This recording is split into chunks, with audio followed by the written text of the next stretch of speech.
if the government cannot provide a clear public explanation for how its program is consistent with the statute, then it must stop collecting this information immediately.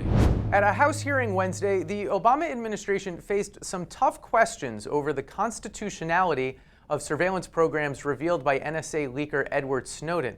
Exactly what the NSA does has come out in drips and drabs over the last 6 weeks, so we thought it would be useful to take stock of just what's being surveilled.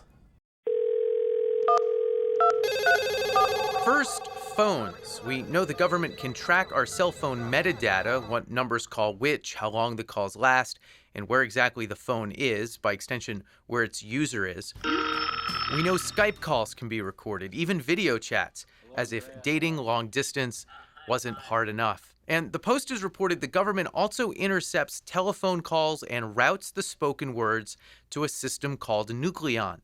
But if you're a U.S. person, NSA is not listening to your phone calls, and it's not targeting your emails unless it's getting an individualized court order.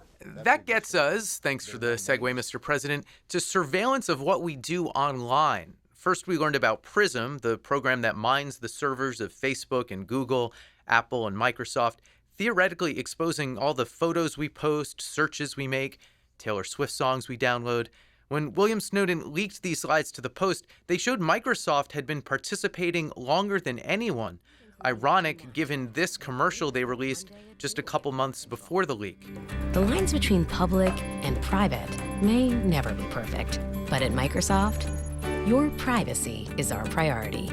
The internet companies say they have no choice but to participate. The government says even if they collect our internet activity in bulk, they only do narrow searches of the data on people they believe to be foreigners.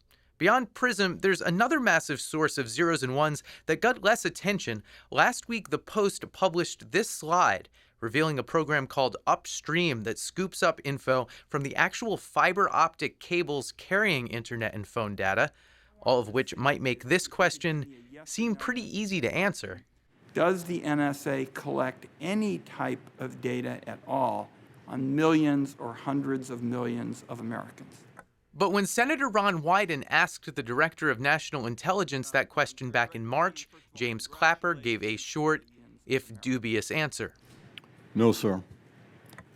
After Snowden made his leaks and the slides became public, Clapper said his seemingly untruthful response turned on the meaning of the word collect, which has a specific semantical meaning to Clapper. But when we can't trust the commonly understood definition of collect, it invites scrutiny of some other carefully chosen words. NSA is not listening to your phone calls. Is listening to a call different than recording it? And it's not targeting your emails. What does it mean to target? Is that different than reading? And this is all just a discussion of the programs revealed by Snowden's slides. There's no content in that database. Are there other databases? On this telephone program. Are there other telephone programs? We don't know, and maybe we shouldn't. This cyber spying has reportedly thwarted potentially deadly terror plots, but that does mean there may still be more to this surveillance than we know. The desire to keep us safer may encourage the government to check up on what we're doing without ever fully revealing what they're doing.